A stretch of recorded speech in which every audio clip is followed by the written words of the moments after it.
Russia, a land of endless winters and vast landscapes, has long been a magnet for conquest. From the thunderous cavalry of the Huns in the 5th century to the mechanized Blitz of Nazi Germany in 1941, the country has faced invasions that have left its soil soaked in blood and its resilience tested.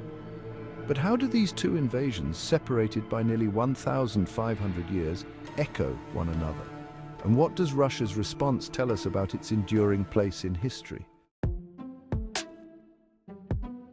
Before we dive into today's topic, welcome back to the channel. And if you're new here, it's great to have you. If you love uncovering the stories behind history's greatest battles, be sure to hit that like button and subscribe for more content. We'd also love to hear from you. Drop a comment below with your ideas for future historical comparisons. Your suggestions inspire us. It was the 5th century, long before anyone had even dreamed of a place called Russia. But on these vast, unforgiving plains, something was coming, something terrifying. They were called the Huns, a nomadic people born of the wind and bred for war. With their swift, relentless cavalry and the fearsome gaze of their leader Attila, they swept across the steppe like a dark storm, leaving destruction in their wake. The tribes who lived here, Goths, Slavs, stood little chance against this sudden whirlwind of violence. One by one they fell, displaced, broken. But here's the thing. Despite the terror the Huns brought with them, despite their near superhuman ability to survive and thrive in the harsh steppe, there was one thing even they could not conquer: the land itself. You see, these plains, they may look empty, but they have their own ways of fighting back. Vast, open spaces, endless horizons that stretch on forever. And in the winter, well, that's when the land shows its true power. The bitter cold, the biting wind, it tests even the fiercest of warriors. And though the Huns moved swiftly at first, their advance it slowed. And it faltered, just as others would learn centuries later that the land we now call Russia has a way of defending itself, a way of wearing down even the strongest, even the most determined. Attila, with all his might, could not hold on to these lands forever. His empire, it crumbled. But the echoes of his invasion would linger here for centuries.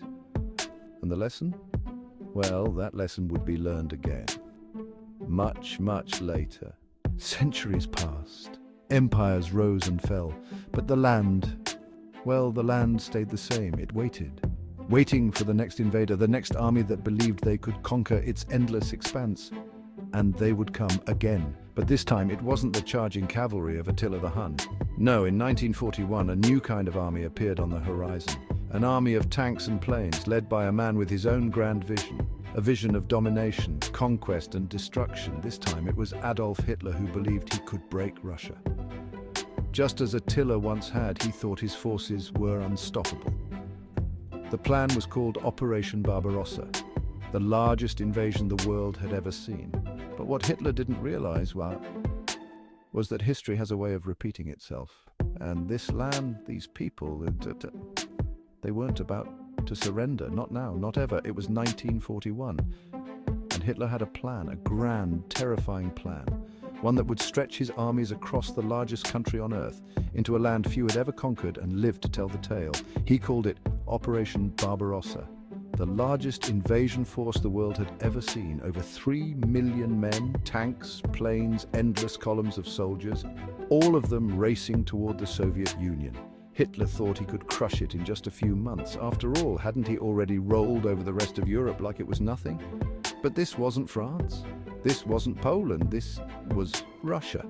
At first, it seemed like everything was going according to plan. Blitzkrieg, lightning war.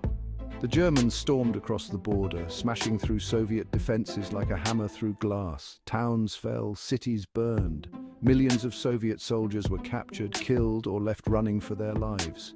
It seemed too easy. Hitler was sure by Christmas the Soviet Union would be his. But here's where the story takes a turn. Because if there's one thing invaders of Russia should know by now, it's that victory here comes at a terrible price. You see, as the Germans pushed further east, deeper into Soviet territory, they weren't just facing soldiers. No, they were facing something far bigger, something far more ruthless. They were facing the land itself. It began slowly at first. The nights grew colder. Supplies became harder to come by. Roads turned to mud, then ice. The vast plains, once so easy to cross, stretched on forever, and soon German soldiers found themselves alone with nothing but the endless white of the Russian winter. In December 1941, just outside Moscow, the temperature plunged to 40 below zero. Frostbite claimed fingers, toes, then lives.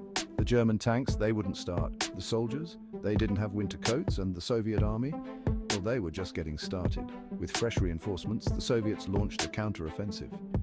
They pushed back hard. The Nazis, who once thought they were unstoppable, found themselves retreating, faltering, freezing. The mighty Blitzkrieg had ground to a halt. Operation Barbarossa, Hitler's grand, impossible gamble, had failed.